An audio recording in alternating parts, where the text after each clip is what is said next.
You're locked in to the hottest station on the planet. Resistance is futile. The revolution has begun.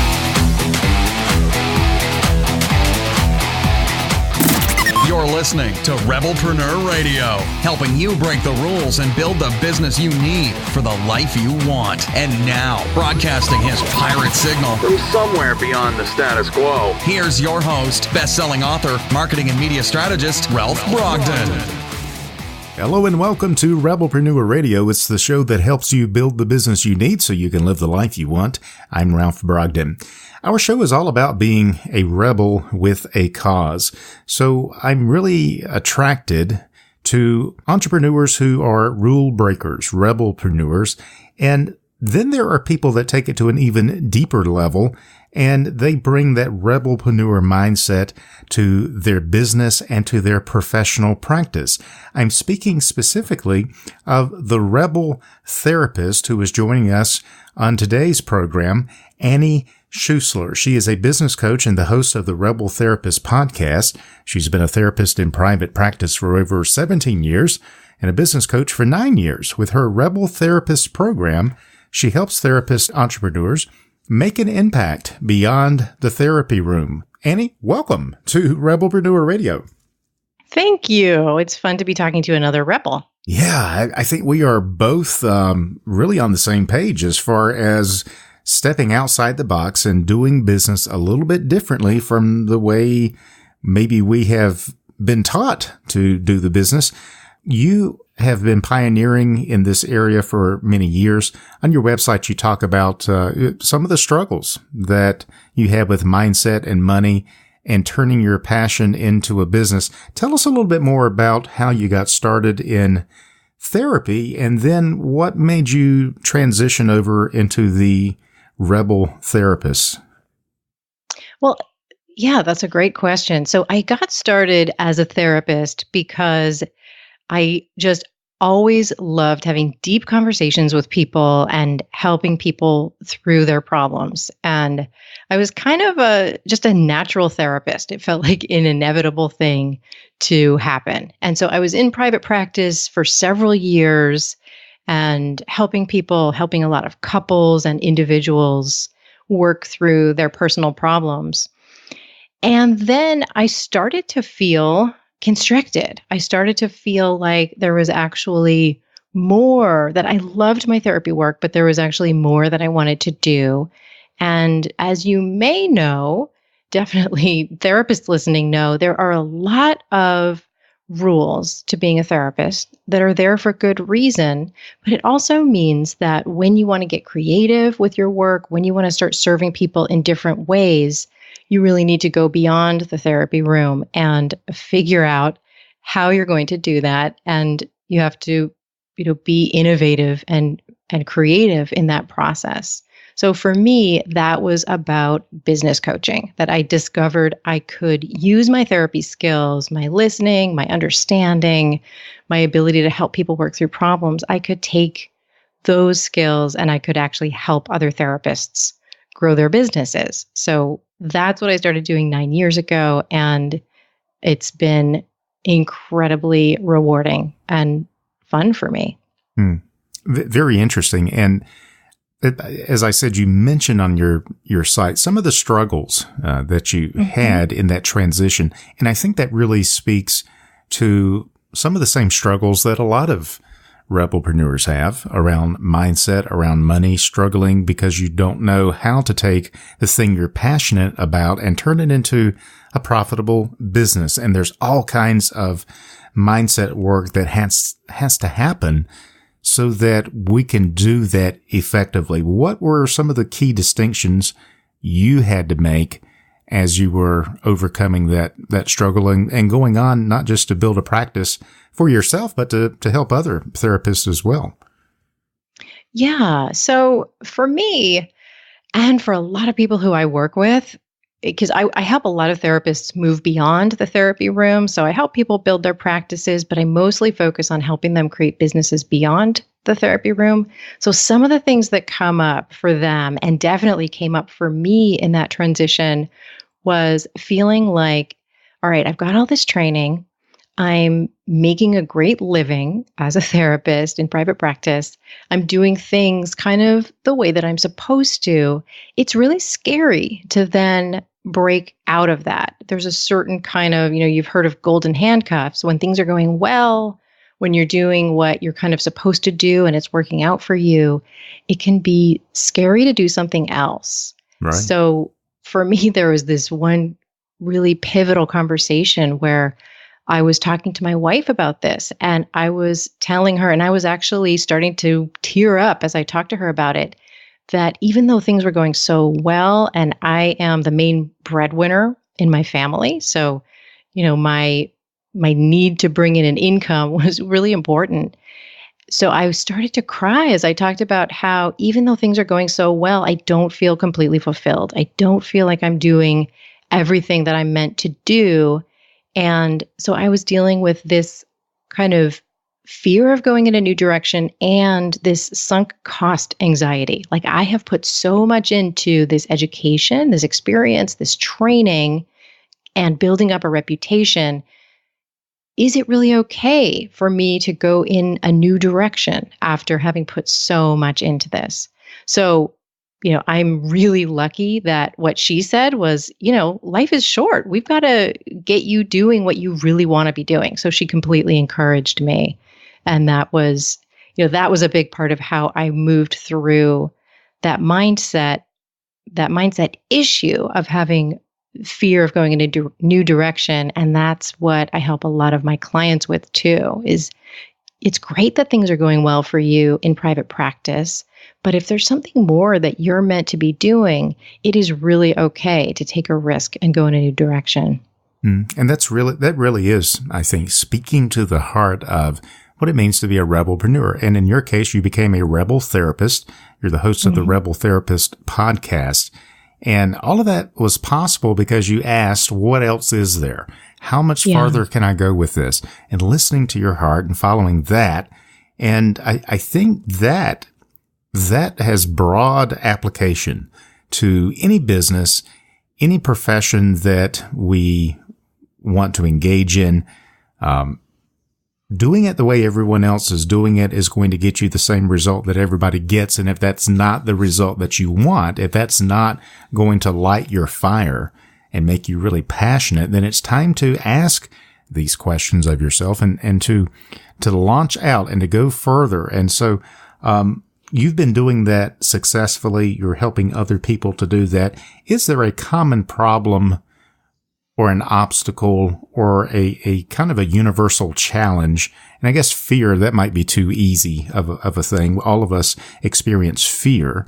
But beyond that, is there a common obstacle that you see with the people that you're helping, trying to get them from where they are to where they want to be?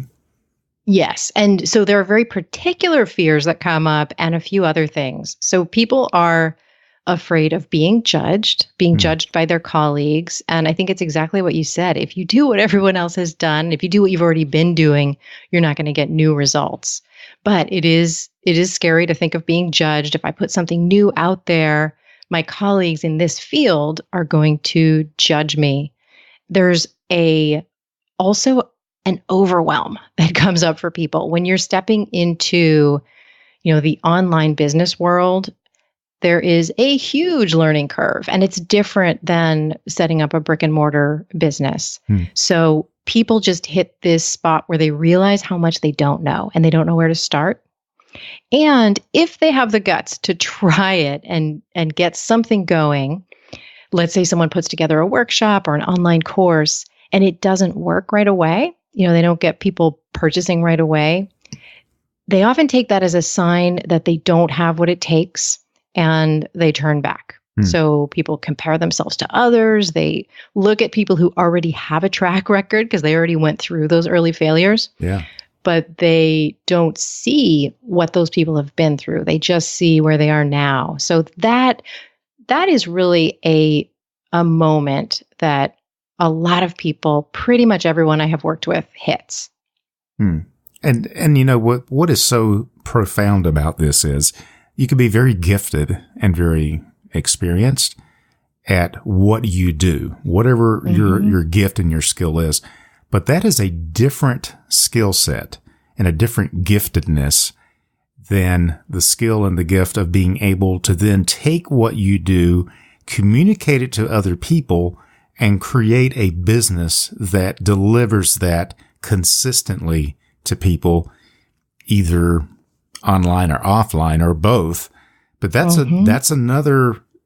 actually another learning curve. It's like you're starting over all over again, and you don't know where to go. And I could see where that would be very overwhelming to people. Yeah, it's really true. If you're a therapist in private practice, you can, and I'm sure there are a lot of professions like this. People know what that is. And so that helps. People know when they're looking for a therapist. They know when they're looking for a dentist, right? Yeah.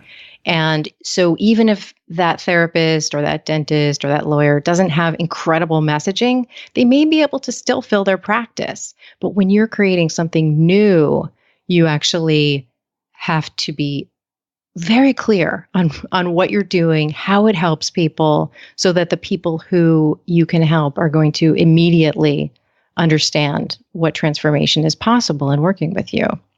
Very true. So yeah, there's a learning curve to that. Absolutely. So in helping people to get over this fear of judgment, fear of overwhelm, and I think probably also part of it is fear that I'm not good enough, especially when you get that feedback, or even worse, crickets. Right? You put something out there and it's like, okay, here's my life's work that I'm putting out, and nothing, no likes, no follows, and worse, no purchases. And they would look at someone else, and especially in the internet marketing space, where it seems like everyone is making, $1 million an hour except for you, right? So what's wrong with me? Well, how do you take someone from that state of mind? What are some things that they can begin to think about, or maybe to take action on, that would help them to move in the right direction and overcome these fears?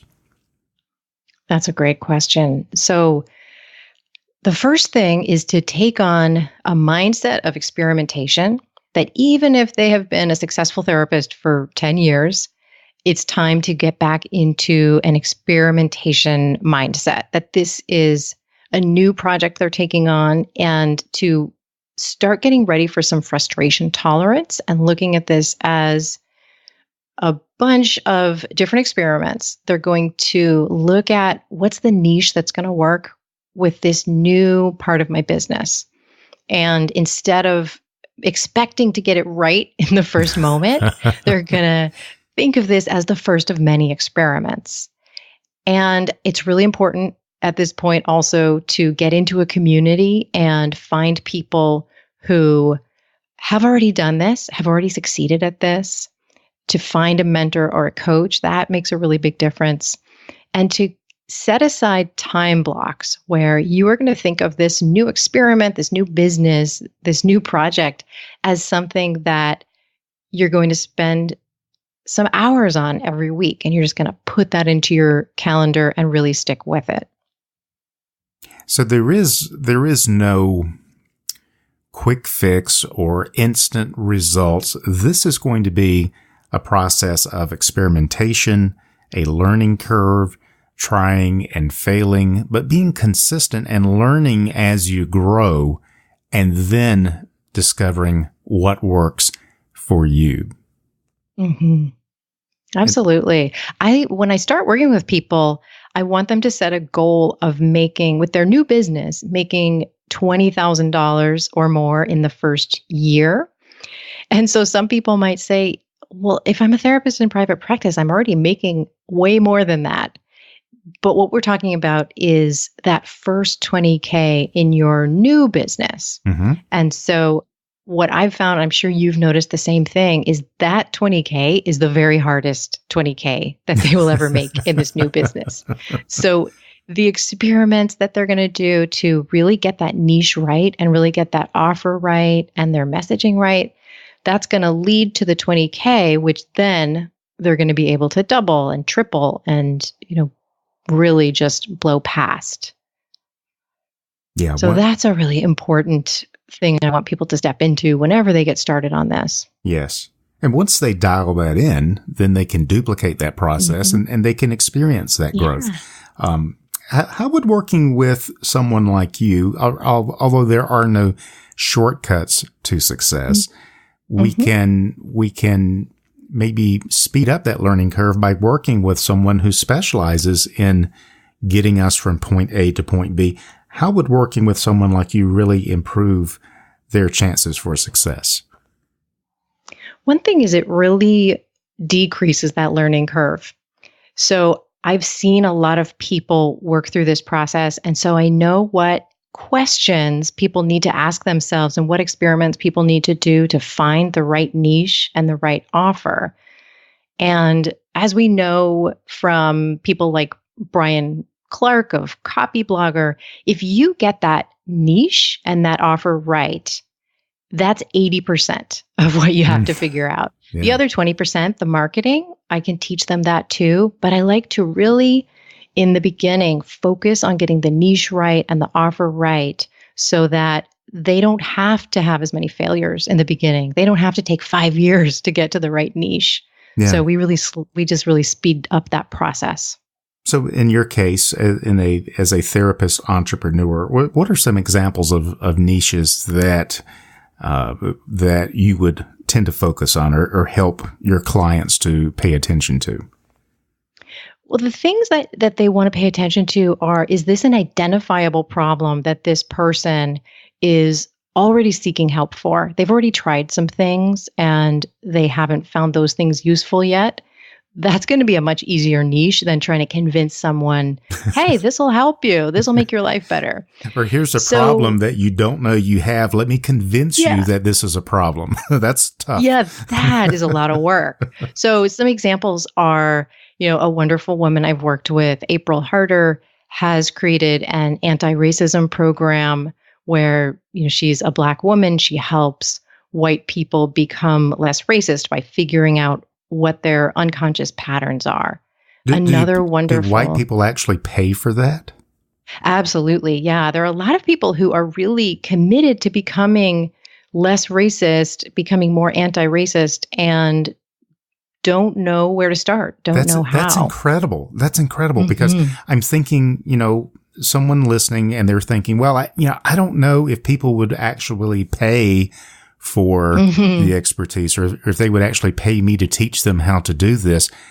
And here's an example of white people actually paying a Black person to teach them how not to be racist. I mean, if she can do that, what is your excuse, right? Yeah. Right.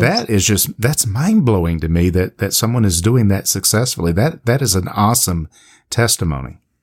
Yeah. Yeah. And she's definitely part of a community. There are other, anti-racism coaches, but she works in a really special, unique way. And she, just like everybody who I work with, tested her idea, tested it out to see how people were responding and then moved forward. Another one is a woman, Becky Sherman, who helps people complete their dissertations. She helps women complete their dissertations. And she's a psychologist herself. And so she's able to bring those, just like all my clients, those skills as healers to the work. But also that is a concrete problem that people know they have. So she's been able to really build her community as well. Wow. What a powerful life lesson and also a great marketing lesson to help people solve problems that they know that they are struggling with. And you're not trying to persuade or convince them that they need help. They already know it. And you're just stepping in and you're helping them to fill the gap and to meet a need that they have already identified. What a powerful, that right there, that is the whole show. If you take nothing else away, take that away to solve problems that people already know that they have. That is so powerful. Annie, what are you working on right now that's got you really excited that you'd like to share with our listeners? Yeah, I'm really excited that I have developed a workshop that is called the Rebel Therapist 2-day workshop, where I have boiled things down. I work with a very small group of people in each one of these 2-day workshops. And we walk through what we just talked about. We walk through identifying what is the niche that, the problem and the group of people that you're really going to be successful with. And what is the first offer that we're going to test? And then we begin to take the first steps in actually making that happen. So over 2 days, people are able to really get clear on their vision and start taking action. So it's been really fun. That's exciting. And it's not theory. You're actually producing and doing something. That is so important. Is that something you offer offline or is it online? It's online. Yeah. So Perfect. We meet over Zoom for 2 days. Yeah. Excellent. So if someone is interested in reaching out to you for this or to find out more about what you do and how you can help them, what's the best way to reach out? Go over to rebeltherapist.me and you'll see everything I have to offer, and you can check out that 2-day workshop if you think that might be right for you. Awesome. Annie, this has really been mind-blowing. I mean, I'm just, wow, that you've really opened my mind to new possibilities, new ways of thinking and creating and connecting with people on a deeper level. Yeah, you definitely epitomize the Rebelpreneur spirit. Any final thoughts or words of wisdom you would like to leave us with? Well, first of all, thank you so much. That really means a lot. The thing I would leave you with is that if you want to create a business that really matters to you, do it. Life is short. Get support and get started. You are really worth it, and the people who need your help are really worth it. Excellent. Words of wisdom from Annie Schuessler. She is a business coach and the host of the Rebel Therapist podcast. She is a therapist in private practice. She has been for over 17 years, and she's a business coach for 9 years. With her Rebel Therapist program, she helps therapist entrepreneurs make an impact beyond the therapy room. And you can find her podcast and other resources that we discussed at rebeltherapist.me. Well, Annie, it's been a real pleasure to get to know you. Thank you so much for being on Rebelpreneur Radio today. I really appreciate it. Thank you so much. It's been a pleasure. You've been listening to Rebelpreneur Radio with Ralph Brogden. Download the show notes and much more at rebelpreneur.com.